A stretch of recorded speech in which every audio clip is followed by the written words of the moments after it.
এই পূজার তো বেশি আমরা 3 দিন করেছি। এই পূজা 3 দিন আমরা করা শেষ করব।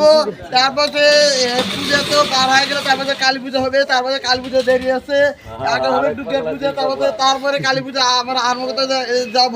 এই কালী পূজা তো পাটাবলি হওয়ার জন্য বিশেষ করে অনুকরণ হবে। এখানে পাটাবলি হওয়াচ্ছে, ফুলশেরি দিকে হওয়াচ্ছে, এইদিকে তো হওয়াছে না। ফুলশেরি দিকে তো পাটাবলি আরও হওয়াচ্ছে। আর বাংলাদেশের মধ্যে তো এখানে আমরা দিলাম হয় আরও তো ভালো না, মানুষ জলভাঙ্গি রেখে গেলে হয় যে বাংলাদেশের মধ্যে হওয়াচ্ছে না। আমরা এই হওয়াচ্ছে ফুলশেরির দিক, ফুলশেরি এই ফুলঝাড়ি তো এইখানে পাটাবালি চলছে, এইখানে তো হওয়াছে না। এইখানে এখানে দুর্গা পূজা হওয়াছে, এই দুর্গা পূজা আরম্ভ করতে যাবো। আর 3 মাস পরে আমরা শুরু করতে যাচ্ছি দুর্গা পূজা। এখানে শুরু হবে, ওই বাজারে আমরা আরম্ভ করতে যাচ্ছি। এই দুর্গাতে এবার হলে সরকার থেকে